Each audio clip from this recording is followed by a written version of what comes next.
So again, thank you for staying for this very last session of our 6th day of the Great Festival Flash Off. And for the readings tonight, as I said, we've got quite a number of people reading from their novellas in Flash, and we've also got some others reading their single flashes from various different sources. And so I just wanted to tell you the order of readings first, and then what's going to happen is that I will introduce people with their bios, and everyone will hopefully just say a little bit about the context, perhaps, of their story, or a little bit more about their novellas, just to give us an idea about what type of. I mean, if you think you can use some of Michael's terminology, you might say this was a classic novella or a novella in fragments, or you don't have to do that though. So really just say what you'd like to say about it, and thank you. We got 32 people here, so that's great for the last event of the day. So the reading order we're hearing from Karen Jones, Jan Kaneen, Farhana Sheikh, Dara Yan Elirath, Debbie Voisey, John Vieway, Annie Bien, Sylvia Petter, Al Kratz, Jupiter Jones, Tracy Fells, Deborah Daniel, and Ruth Screen. I'm reading a story from Ruth Screen for her, but she's here in the room, hopefully. I think she's here. Will she be here? Yes, Ruth's here. She wanted me to read for her, so I'm very happy to do that at the end. So I'll start off then by introducing Karen, who I got your bio. Hopefully.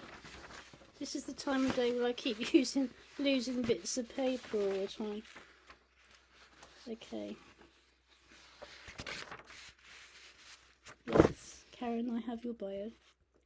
So, Karen Jones is a prose writer from Glasgow with a preference for flash and short fiction. She's addicted to writing competitions, and she's recently won 2 actually, Flash 500 and the Cambridge Prize for Flash Fiction. She's also reached prize-winning stages with Dyslexia, Flash 500, which she's also won in the past, Words with Jam, Ink Tears, and Ad Hoc Fiction. Her work is published in numerous e-zines, magazines and anthologies. Her story, Small Mercies, was nominated for the Best of the Net, the Pushcart Prize, and is included in Best Small Fictions 2019 and the Biffy 50 2019. She's a special features editor for New Flash Fiction Review, and her novella in Flash, When It's Not Called Making Love, was published by Ad Hoc Fiction in 2020. I don't know whether you're going to read from that or a single flash tonight, Karen. Yeah, I've decided to go with the novella. Oh, right, okay. Do you want to tell us a little bit about it then? Yes. So the story I'm going to read is kind of where the title for the novella came from. So the novella itself is a sort of coming of age story, focusing very much on sex and discovering sex and discovering all the disappointments and heartaches and all that kind of things that go with it, but also about the pressures that are put on girls in particular in this book by society, by other girls, and more often than not by themselves. So it's very much that kind of coming of age book. And it's the novel is called, novella is called When It's Not Called Making Love, but the story I'm going to read is called What It's Called When It's Not Called Making Love. The French boy made excellent coffee. He said the 120 girls he'd slept with had preferred doggy style. Given his experience, she went along with his plan. It guaranteed the best orgasm, he said. She'd love it, he said. It didn't. She didn't. He wiped himself, then her. She didn't like that either, and asked, "How many boys have you made love to?" "One," she said. He gasped. laughed and hugged her. His pity felt truer than his lovemaking. The Canadian boy rolled a good joint.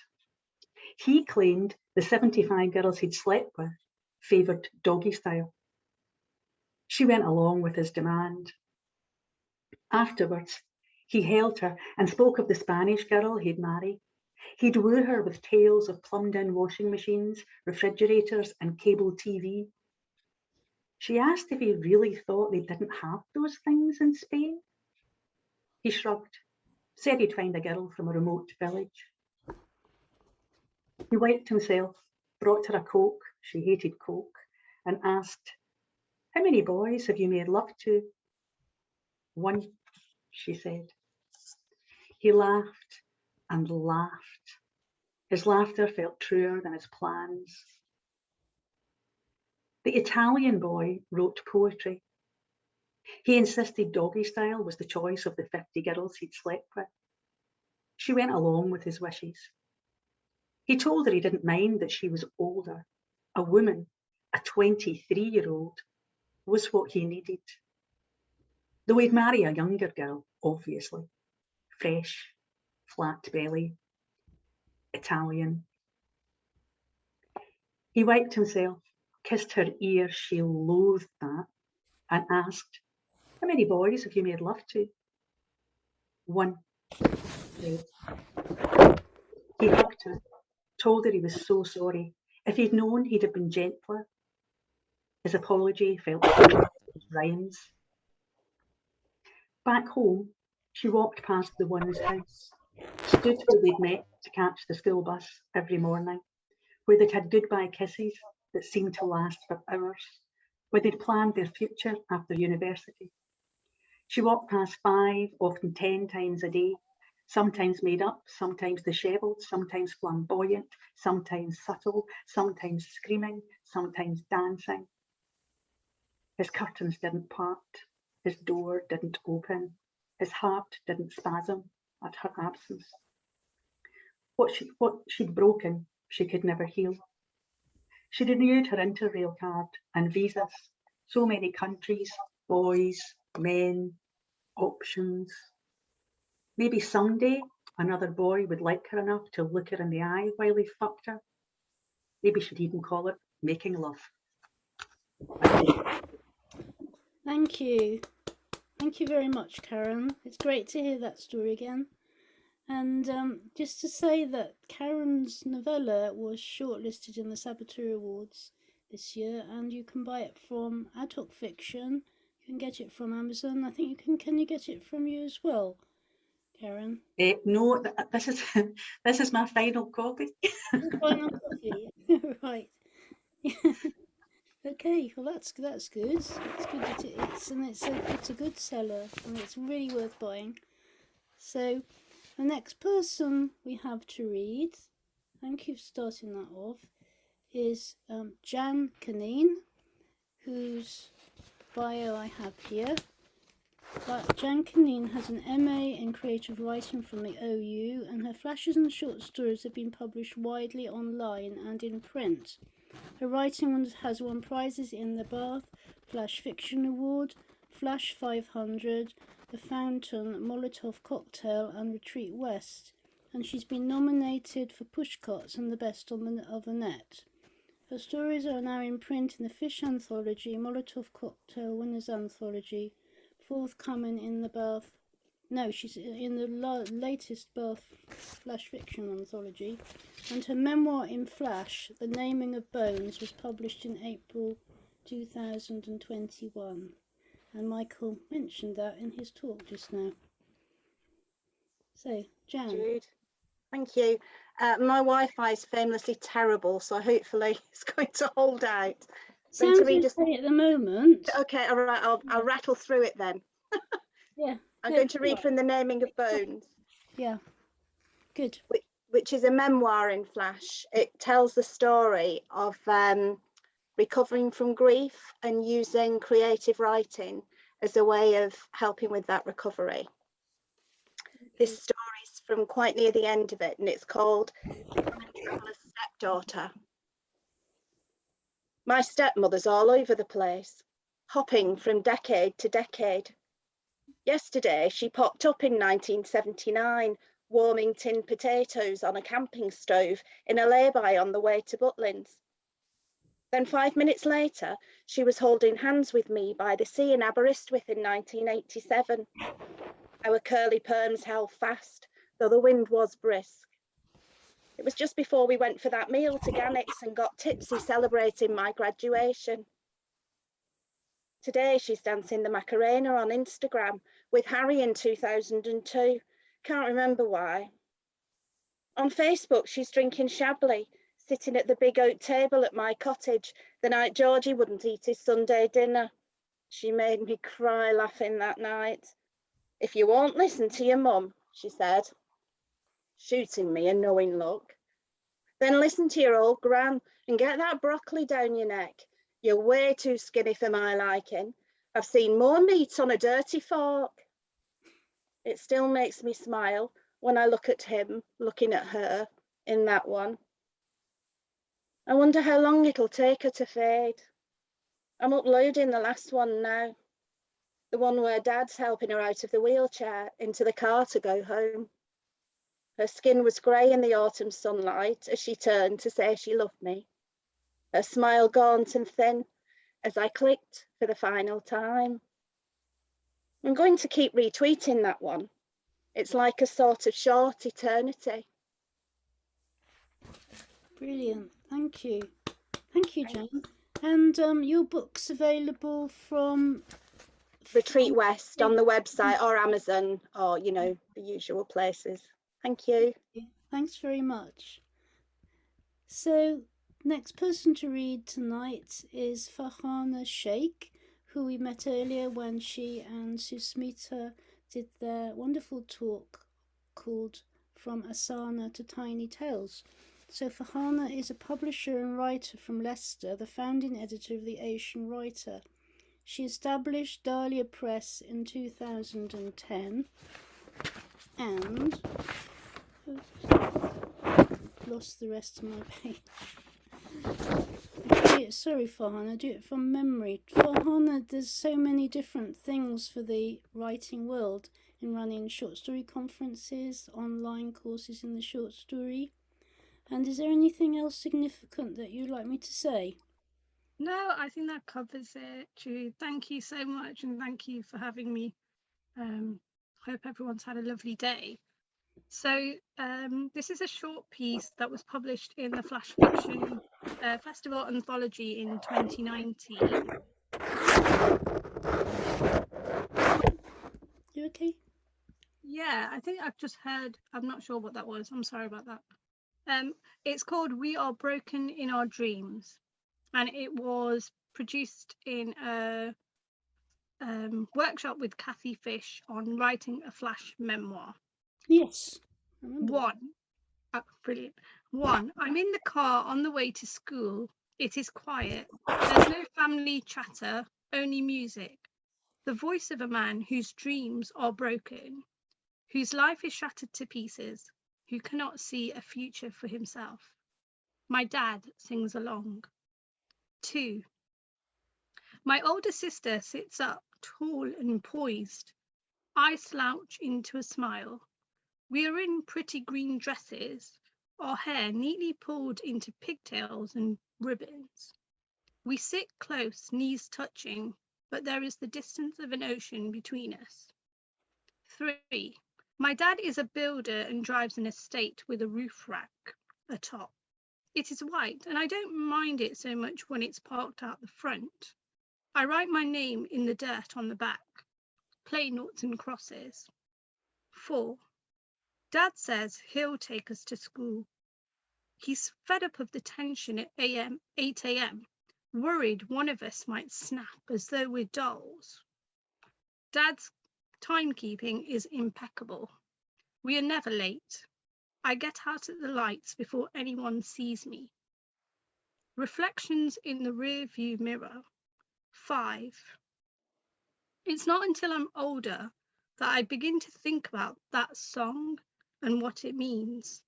It's not until I'm older that I begin to unpick at the scabs, the lyrics of the song, and ask myself, why were we listening to that depressing shit on the way to school?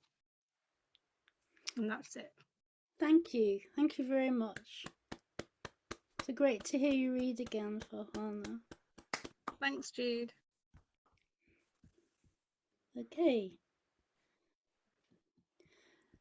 So moving on, I'm very happy to introduce Dara Yen Elarath, who won the Bath Flash Fiction Award in June in the competition judged by KM Elks, and has recently also won the New Flash Fiction Awards competition for flash fiction.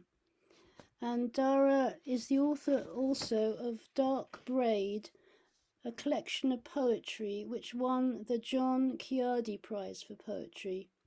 Her first published flash fiction appeared in the Tahoma Literary Review and was nominated for a Pushcart Prize. Her poetry has appeared in journals such as the American Poetry Review, Agni, Boulevard, Plume, Poets Lure, Hunger Mountain, and the Los Angeles Review, among others.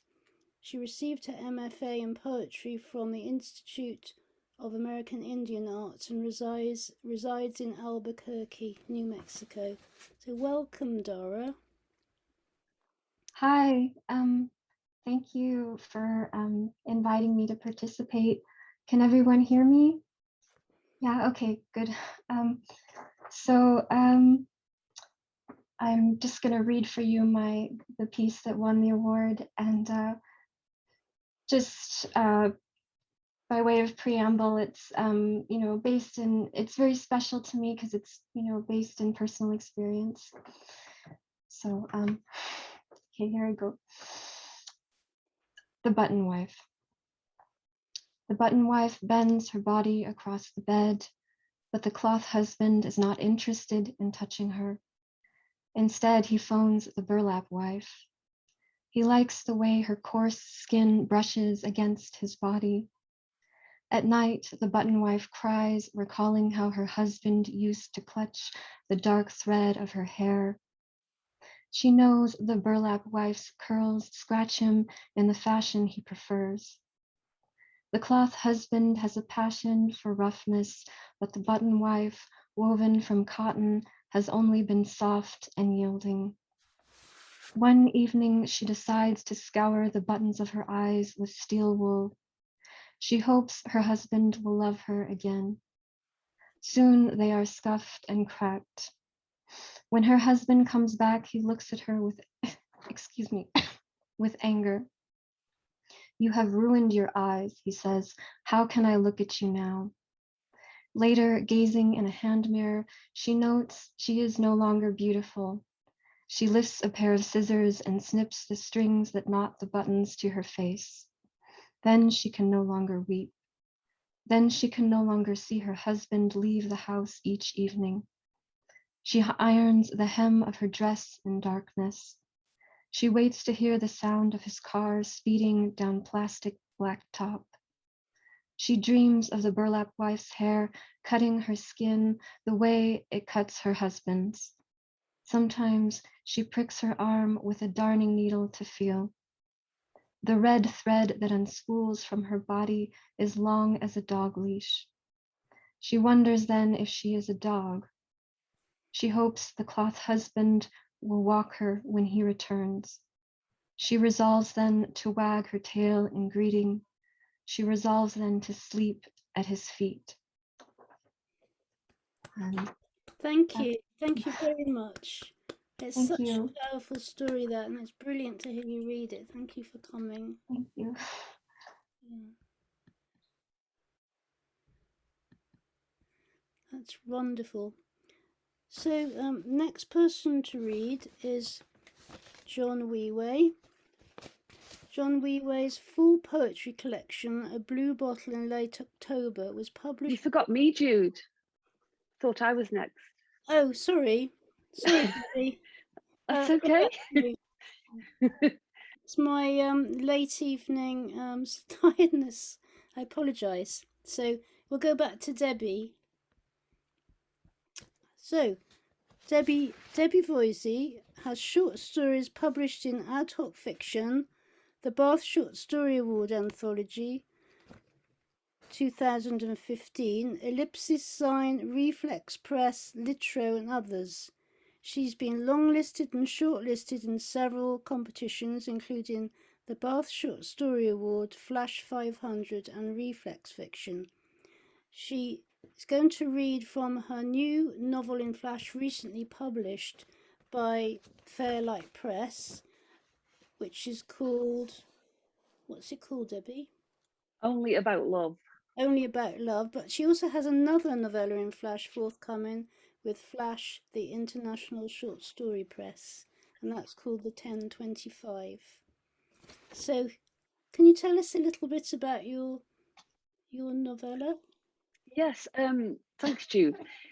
The idea for this novella came about when I realised I had lots of flashes written around the theme or the subject of my dad's illness. You know, as we started to realise his Alzheimer's was gripping him harder, and as we moved him from his home and into care, and as he ever more rapidly declined, you know, all these flashes came out, which would, of course, tinge with intense sadness and fear. But also I started to think about his back on his life before, during and after his relationship with my mum and our family. So although Only About Love is based on my family, it is actually fiction, and it's about an ordinary family with all the problems we face, all the shouting and also all the mundanity of life, and all the micro humour that life is full of, and how love cuts through it all, really. So this chapter is from towards the end of the novella and is from when the disease has taken its grip. It's called Funeral. Thank you. In the lid of the coffin that's Lizzie's heart, nails have been firmly hammered. The funeral hasn't even been arranged yet, but its accoutrements have been ordered in her mind.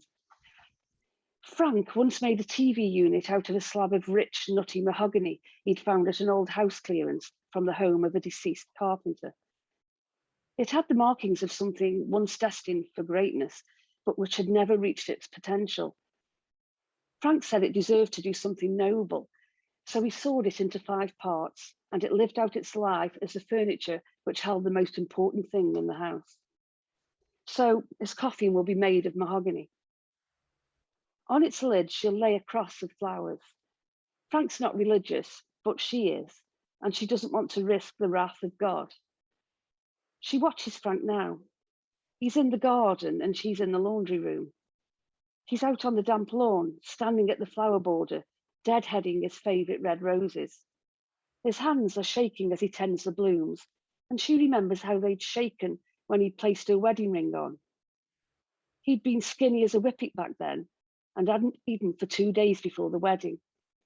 She grabbed his hand just for a second, squeezed it, wanted the gesture to say, "It's okay, when you can't be strong, I can."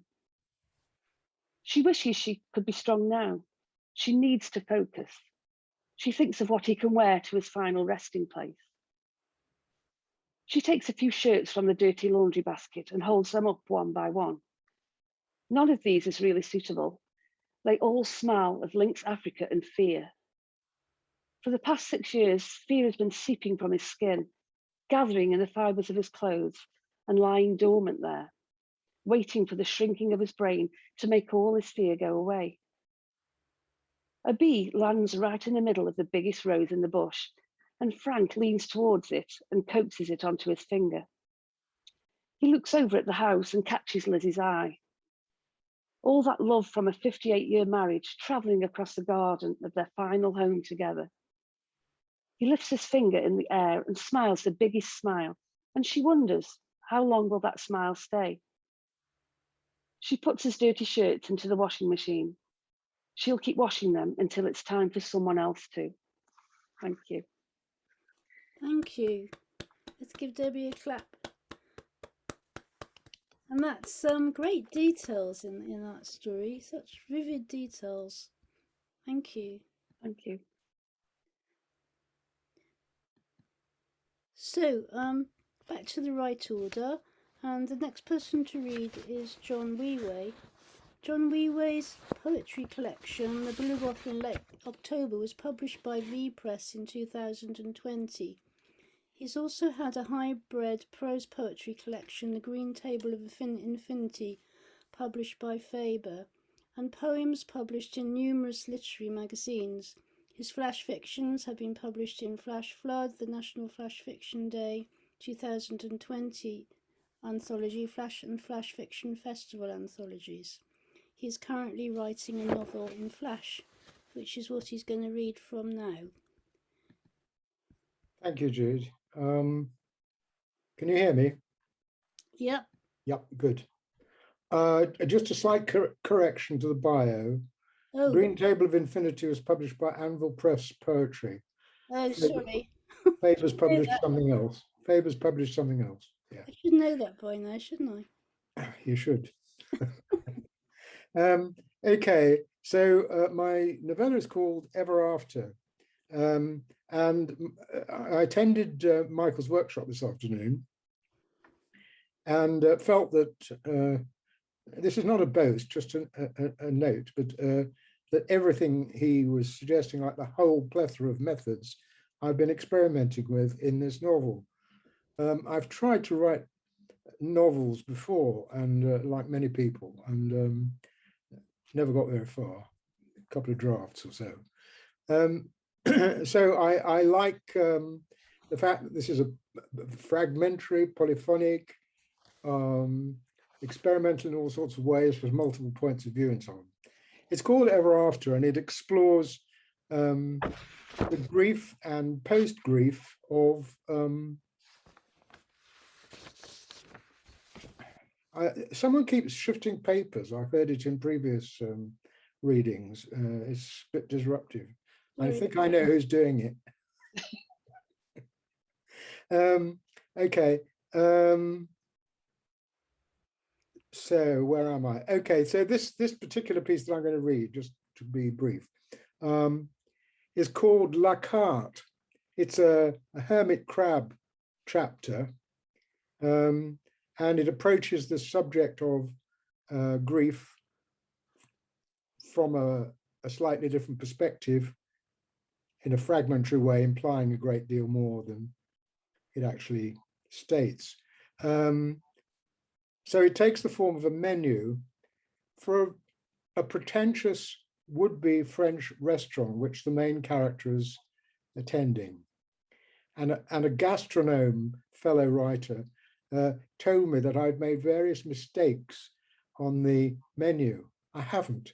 Those mistakes are the mistakes made by the restaurant owners, who are fictional. So La Carte, hors d'oeuvre, les French tapas. Dreams simmered in grief, a bittersweet yet piquant dish to wake the palate. Intimate voices in a rich source of old associations, not to be missed. Tender ladies' fingers, exquisitely soothing. When they've gone, you'll wish for more. Plat léger, light mains. Solitude under a warm duvet, a rare secret recipe with a subtle hint of loneliness. Familiar routines, consolingly earthy, make you feel at home in the world. Cloudy skies with hours of soft drizzle, poignant, you'll think they'll never end.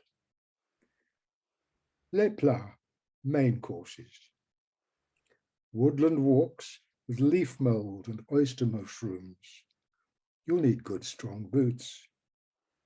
Hot, angry outbursts with a gilt glaze. Expensive, yet momentarily invigorating. Chunks of oak and ash. Chop them yourself, makes you strong. Desserts. Blackbird song with morsels of peach, something to relish. Tears of longing with an accompaniment of sighs, sweet and lingering. evening meditation with equanimity, more than you thought possible. Thank you. Thank you.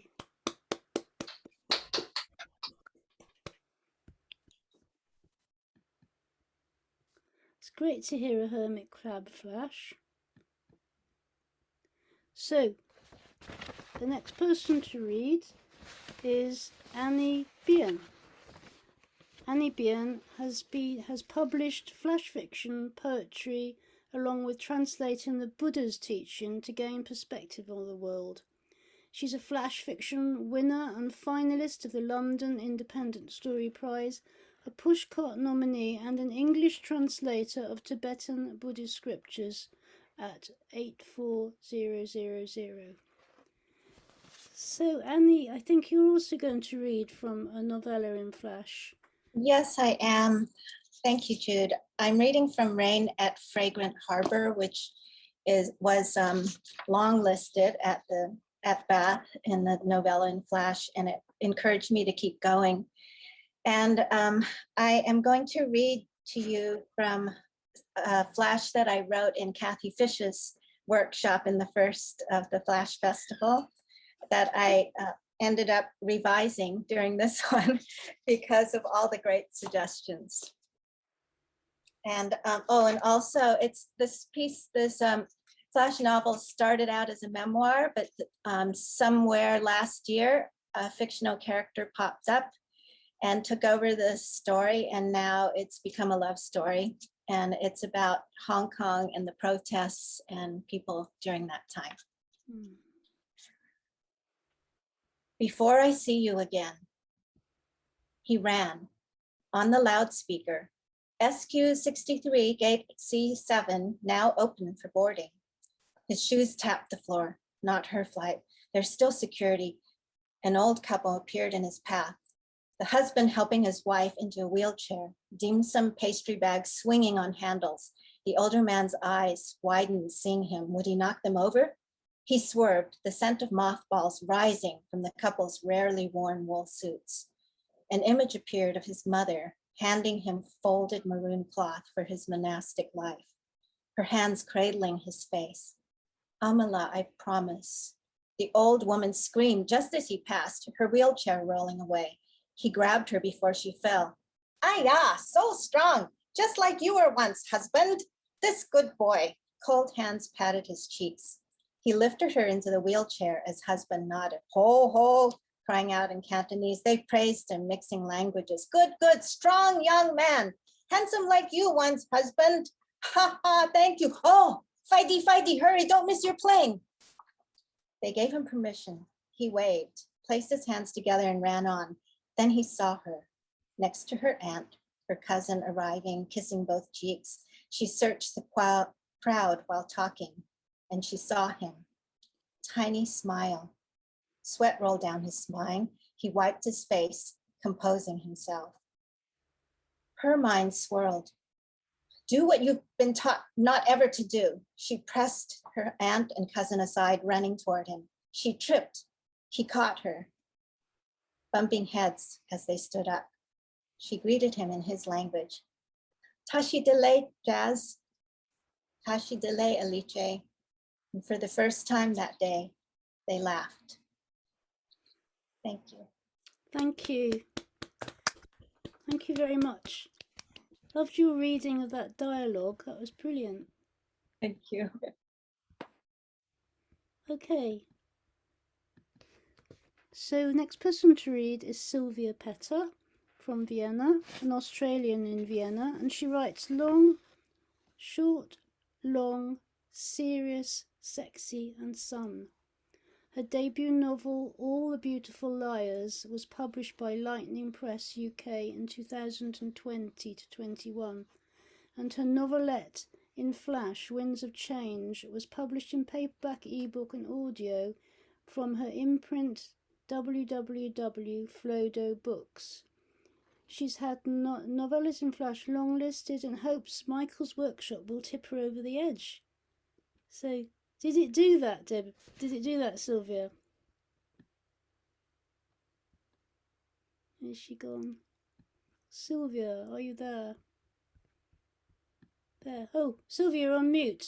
Yeah, I'm muted. Sorry. That's This right. is the cover of a novelette in Flash that I'm going to publish under Flodo Books.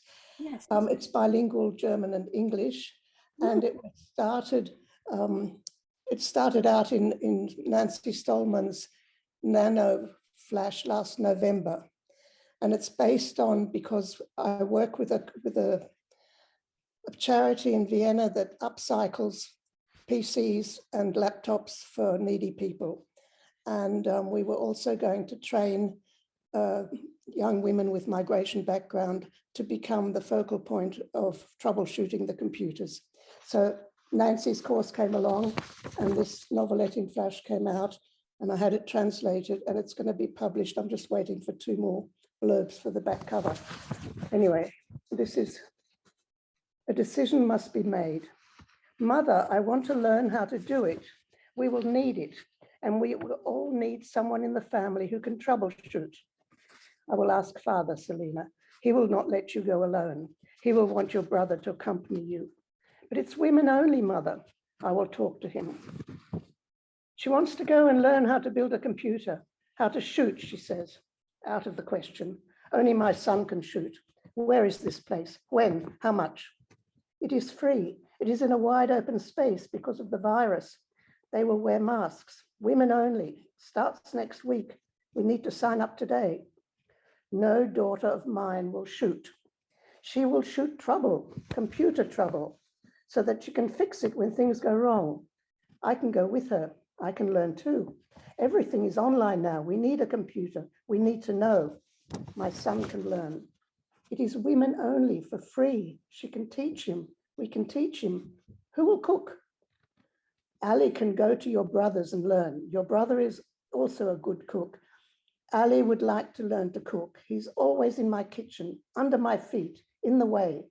What do you mean my son is in the way? He wants to cook. Let him learn. Send him to your brother. Let Selina go to the course. I will go with her. Everyone will be wearing a mask. It is getting colder. With her hijab and the mask, she will look like she's wearing a niqab. All the women will look like this. Is that not a good thing? Selina can show the way. I will consider. Where is Ali? In the kitchen. Ali! That's it. And it's a love story between Ali meets the friend of Selina, who is, Ali is Turkish, so Aisha is Moroccan. Usually those two don't get on.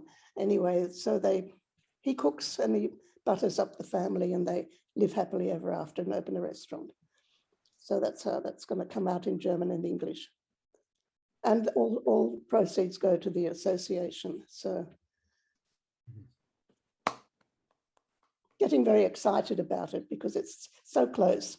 I'm waiting for my boss who's a professor in education to give me a blurb, and then a very well-known Austrian writer who supports things like this is going to also give us a blurb. So quite exciting. Anyway, thank you.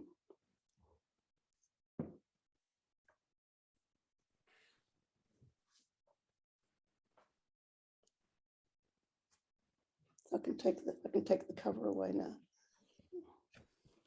Thank you very much for that reading. That was brilliant.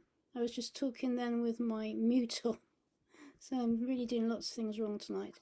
But the next person I have to introduce, I'm delighted to introduce, is Al Kratz, who's a writer from Indianola, Iowa. And he lives with his wife Kirsty and their cat Tom Petty. He's the managing editor for the New Flash Fiction Review and a co-founder of Flash Monsters. More about his work can be found on his website, alkratz.com. And I think, Al, you're going to read from the Tony Bone stories again. Yes. Which was recently launched, but it's great to hear it again. Yeah. Would you like to tell us about it? Yeah.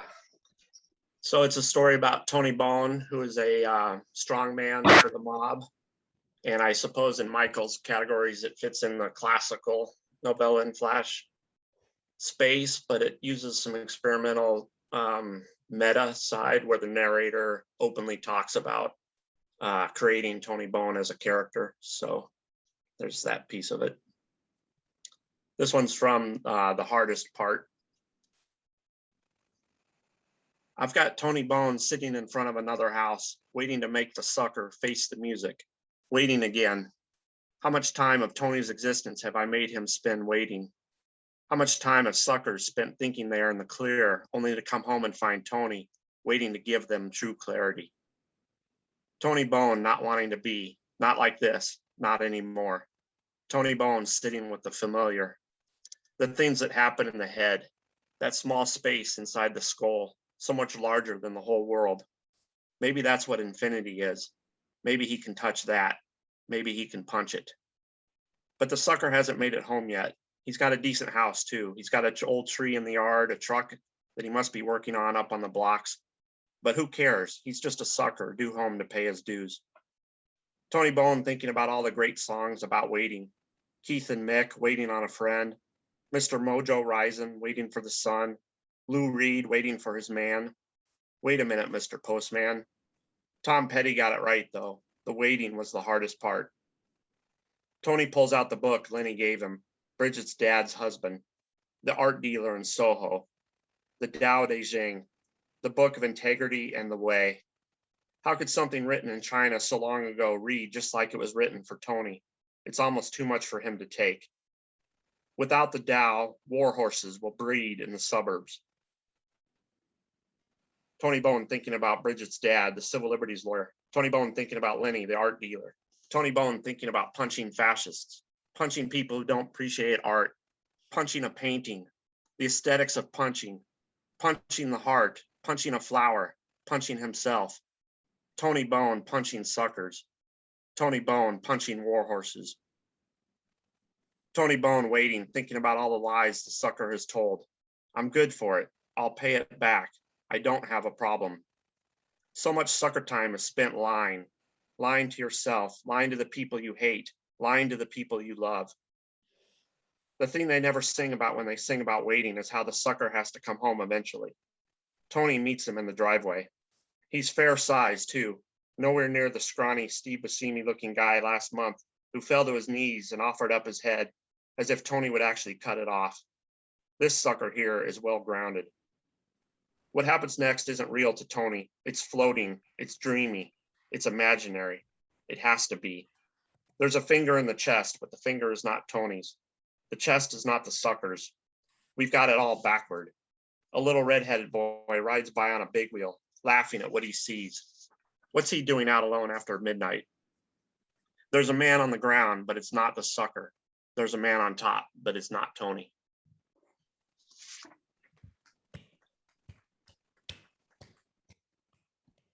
Thank you very much, Al. And Al's novella, I should say, was a runner-up in the Bath Flash Fiction Award, novella in Flash competition this year, and you can buy it from Amazon and from Ad Hoc Fiction. So thank you again for reading. I love that story. So the next person to read is Jupiter Jones. Jupiter Jones grew up in the north coast of Cumberland in Lancashire. The first was wild and secretive, the second trashy and jaded. She loved them both. Following the brief spell in London to complete a PhD in spectatorial embarrassment at Goldsmiths, she now lives in Wales and writes short and flash fictions.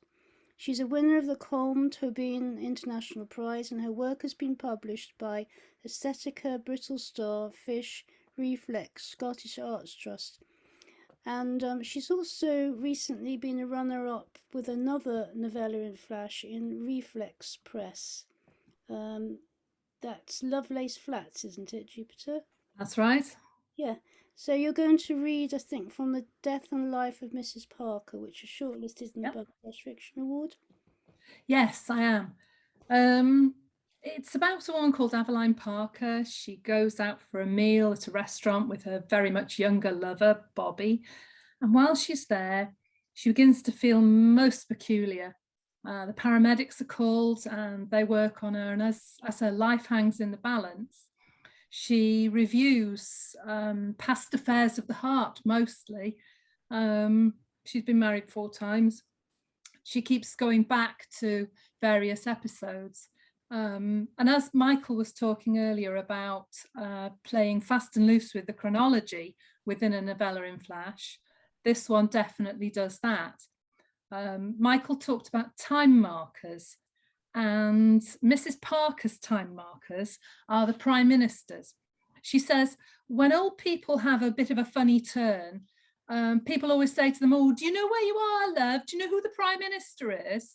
So each chapter where she goes back in time is prefaced by who was the Prime Minister of the day.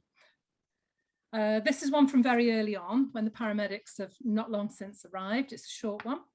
It's called Pump. Aveline, you seem to have a problem with your heart. I've always had problems with my heart. Giving it away, getting it broken.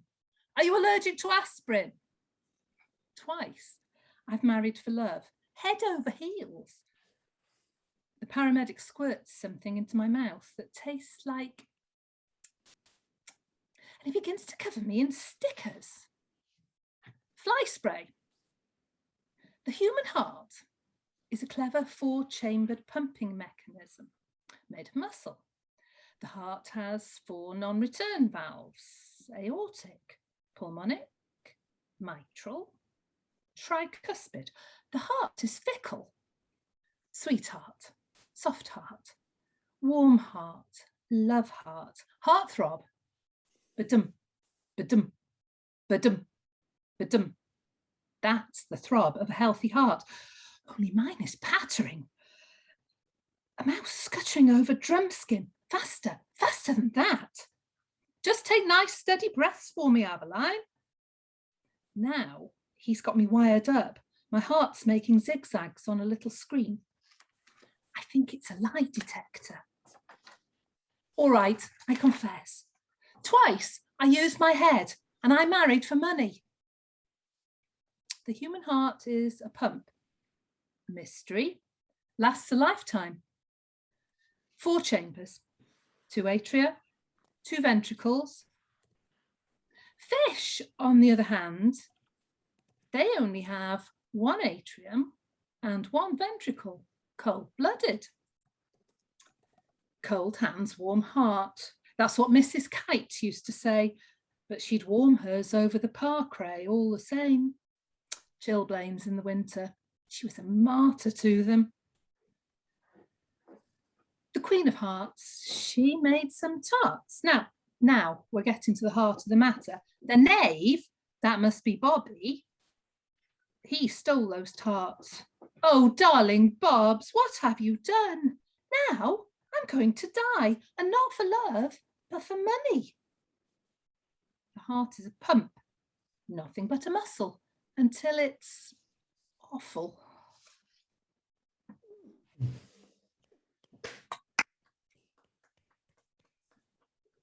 Thank you. That was really, really wonderful reading. Thank you so much, Jupiter. And Jupiter's novella in Flash is actually going to be published on September the 10th, very soon, by Ad Hoc Fiction. And it was shortlisted in the Novella in Flash Award at Bath. And it's got, I'm just thinking of the fish in that story, it's got the most beautiful fish on the cover of the book. So thank you. So next person to read is Tracy Fells. And Tracy's book, Hairy on the Inside, was published this last Friday, the 27th of August, and was also shortlisted novella in Flash in the Bath Flash Fiction Award. Tracy's also been a regional winner for the Commonwealth Short Story Prize, and her short fiction has been widely published in print journals and online. She's been shortlisted in many competitions, placed in the Reflex Fiction Competition, and highly commended in the National Flash Fiction Day micro competition. She also writes novels and was a finalist in the 2018 Richard and Judy Search for a Bestseller competition. So you're going to read something from Hairy on the Inside. You want to tell us a bit more about it? Yes, and I'm so chuffed to finally have my name on the cover of something. I know a lot of people feel like this. I've been in many anthologies, but to have something with your own name on it is wonderful. So I'm going to be reading from Hairy on the Inside, which, as Jude said, was published yesterday. Hopefully I'm going to read 2 short pieces, so I hope that's okay. They sort of represent different aspects of the main character. So there are 20 stories. They're all narrated by Chloe, and this they chart really Chloe and her housemates, how they navigate the eventful year of 2020. But really it's about friendship, relationships, and finding love. So all the staples of life. But I'd just like to say that, like me, Chloe is not fond of labels, but let's just say that she and her housemates can at times be a little bit monstrous. So this is the opening story, which is Wolf Moon. The change came early for me today, 7:21 to be precise, and a dangerous time to be caught naked on Chanctonbury Ring. It's a clear night, perfect for anyone preparing to see the penumbral eclipse, when the Earth's shadow covers my goddess. She swells, fit to burst, the first full for this year, and is named for me and my kind. I should be comforted, but all I feel is a growing sense of dread for what lies ahead. My nose twitches. I catch the spray of a dog fox mixed with, I sniff again and lick my lips. A hint of Labrador, a female with renal issues. I hope her owner gets her checked out. From within the circle of beech trees, I hear the click of talons on wood, then a shadow glides out, swooshing above me to disappear down into the fields of the Whiston estate below. A tawny owl. I envy their freedom to hunt whatever they choose when I'm stuck on a restricted diet. No live food for me, or rather no killing things for dinner. Actually, no killing things, full stop. A New Year's resolution that I have to keep, since it's one of my landlord's house rules, and he's a stickler for them. The other resolution is to overcome my aversion to all things lunar. There, I can say the L word, but struggle to spit out anything else. My new landlord has recommended a friend, a counsellor specialising in positive reinforcement therapies. As long as they don't try clicker training, then I'll give it a go. This year, I finally long to fix my true form. I'm a little old-fashioned and still believe in true love's first kiss, which means finding someone to love, or more importantly, someone to love me. I need to meet a girl like me, hairy on the inside for most of the month, who's also into girls. That's a lot to hope for, but this year is special, with 13 chances to find her. And the second story comes from much later in the novella, and this is my attempt at a hermit crab flash. This is Homo lupus. Everything shrinks into shadows. The once noisy world dulls around me, muffling my ears like mist on the moors. The dank, damp earth is cooling beneath my naked feet, soft like the underbelly of a lamb. The sweet scent of blood turns rank inside my nostrils. Canis lupus, a large canine native to Eurasia and North America, commonly known as the grey wolf. My eyes no longer focus in the gloom, making me squint and blink. In the ditch water, a pink and hairless face stares back, flat and round. Homo sapiens, species of modern human, a primate.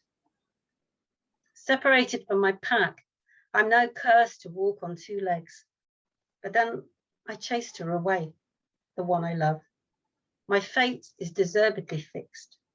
Alone, I curl up in the leaf litter and mew like a baby, Homo lupus, a rare hybrid where the genome is unstable, in flux between two forms, an aberration, a mutant, a monster. Thank you. Thank you. Thank you very much. Give a clap to Tracy. Thank you. Good, great ending on the word monster. Been practicing. Yeah. So the next person to read is Deborah Daniel. Deborah Daniel is from South Carolina, and she's been published before with her novella. She's going to read from A Family of Great Falls tonight, but she's also had another novella in Flash published, The Roster, and had other books of poetry and a novel called Woman Commits Suicide in a Dishwasher. So, Debbie. Yes, this is from A Family of Great Falls, published just a couple of months ago. And it's a historical novella in Flash, opens in 1928, about a family in a town. The father is the undertaker, and so the family is at the same time very comfortable with death and very uncomfortable with death. There are three women that tell the story. The mother is Pearl, and the two young daughters are Willie Burt and Jeanette. Jeanette is 11, and this is a chapter mainly about Jeanette. Death in the dining room. Every morning when Jeanette comes out of her bedroom, she tiptoes toward the dining room, heart thumping in her chest, hands sweating. Every morning she stops in the hallway, squeezes her eyes shut, eases her head around the door frame, and slowly opens her eyes, peeking into the room to make sure no one waits to scare her. It's only happened once, but that was enough. That morning she had come bouncing into the room, ready for scrambled eggs and jelly toast, but instead on the table she had found a dead girl. A dead girl on the dining room table. A dead girl, not much bigger than she was herself, just lying on the table where her mother usually put a vase of flowers and some candlesticks. A dead girl with her arms folded across her chest. A dead girl with blonde hair and buttons on her shoes and a yellow dress with lace on the collar and lips that were too pink to be real. Jeanette had fainted. When she came to, her mama was there with smelling salts, and her daddy was sitting on the floor, cradling her head in his lap. Willie Burt was standing near the table, looking at the dead girl who was still stretched out. I just saw a dead girl on our table, Jeanette had said. It's fine, her daddy had said. She's only going to be there for a little while until we can find her family. She smells dead, Jeanette had said. I can smell her all the way over here. Don't be silly, Willie Burt had said. I'm right here next to her, and I don't smell anything but coffee. Anyone knows that dead people don't smell like coffee. Jeanette's father had helped her to stand and had led her through the dining room to the kitchen away from the dead girl. Why is she in our house and not at the funeral parlor? Jeanette had asked. The circus train went through town in the middle of the night. I'm surprised the whistle didn't wake you. They made us stop here due to the fact that this young lady had been kicked by a horse and had died, her father had said. They had trusted me with her care, so I cleaned her up nicely and made her pretty and peaceful. Willie Burt, eating her toast, had said, tell the best part, the part about why you brought her to our house, about why you didn't want her to stay all alone in the funeral parlor like some no-name nobody from a circus train. Well, all the viewing rooms are occupied at the present, and it just seemed too sad to leave such a young girl alone in the preparation room, just not kind, he had said. Tell the next part, Willie Burt had said. I like this part. Well, imagine if you had been far, far away from your family and you up and died in a tragic accident. Imagine, he had said in his best, most comforting funeral voice, a girl, not much bigger than you, dying all alone with no one to sit your wake. Wouldn't you want a kindly family to take you in and lay you out in a real home with the sounds of life and love all around instead of lying in a big, formal, fancy funeral parlor? No, Jeanette had said, no. And if I die by some horse kicking me, or elephant stamping my head, or crocodile swallowing half my body, I don't want to be on some strange person's dining room table like a meatloaf. Willie Burt, on her second piece of toast, had said, "Our daddy is the kindest man in the world to bring home a poor little girl." I'm sure that all dead people love him. They probably all come back and haunt him with very good luck, she had said. I bet there are hundreds of dead people in our dining room right now saying nice things about our daddy and sitting with that poor little circus girl. Jeanette had started crying, sorry for the circus girl and sorry for herself and sorry her daddy brought home all those ghosts. She knew she would have to be very careful not to make a dead person angry, very watchful for the presence of spirits, and very ready to run if necessary. Thank you.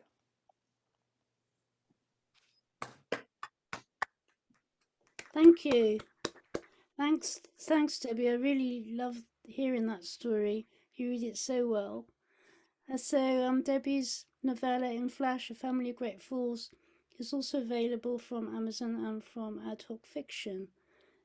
And it was shortlisted in the Bath Flash Fiction Awards 2021. So the last reading tonight, I'm going to read on behalf of Ruth Screen, and I'll just read a bit from her bio now. Ruth Screen turned to writing fiction in 1999 when she retired from her long career in the medical profession. She completed an MA in Bath Spa University and since then has published several novels and a memoir. In 2017, at the age of 87, she began writing flash fiction inspired by Ad Hoc Fiction's weekly contest, and many of her micros were published in the weekly Ad Hoc Fiction ebook.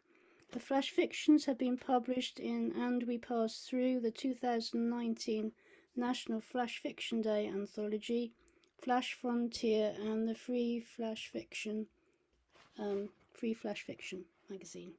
So Ruth's novella in Flash is called Echoes in the Hollow Space, and I'm going to read a piece from it. But Ruth, would you like to say a bit more about it? Are you there? Anyone see Ruth?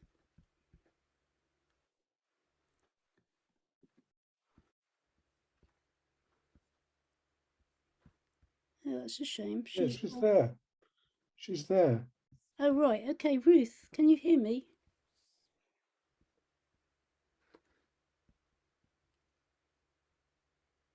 Apparently not. You might be looking at me. I'm not the same Ruth. Sorry. Oh, I'm sorry. No, Ruth. Ruth's not. No, Ruth must have left. That's a shame.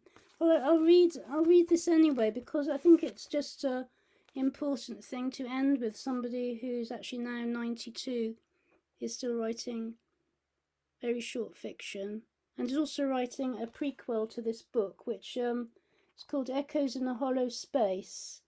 So it has the heft and reach of a saga, someone says on the back, Jenny Woodhouse. It traces the lives of two women of different generations, both damaged but neither fragile, and the bond that develops between them. The story is anchored in place and time, interweaving natural imagery with narrative. Though it offers no easy solutions, it is grounded in hope. So the story she wanted me to read, she was here earlier, so it's a shame she's not here now, is called, it's very short, it's called The Journey Continues, and it's from the point of view of the older woman who's in the friendship, called Evie.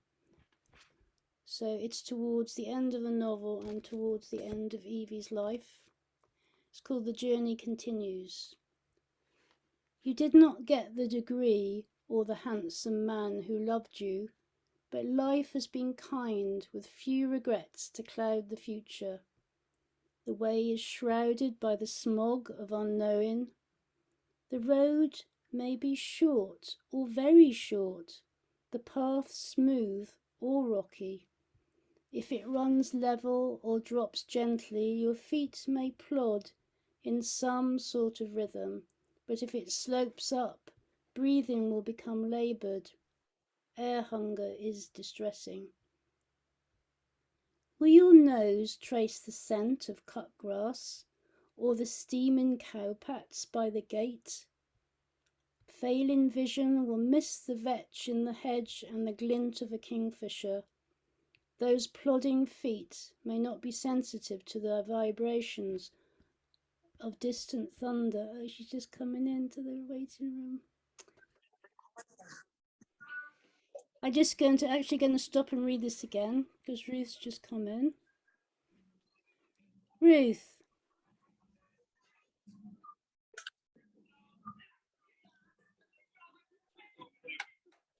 Hi. Hello, Ruth. Hello. I thought I'd missed you then. I've just got your you had missed me. I got out and found real difficulty in getting back in again, but I seem to be here now. Oh, that's good. Well, I was just about halfway through your story because I didn't know where you were. Oh, right. Well, that's very kind of you. Thank you for reading it. Don't worry to start from the beginning. Just go on. No, I would like to. Would you like just to say a few words about your novella yourself? Oh my goodness. You feel up to it, a bit coming in late. I suppose the interesting thing about this novella was that I didn't set out to write a novella. I just had a character who seemed to grow out of your ad hoc prompts that you gave. Yeah. So that in a way, particularly Annabelle, who was the first character who arrived, grew from inside, whereas the novella I'm working on now, I tried to set out to write a novella, and it's actually much more difficult. Oh, okay. Well, thank you for that.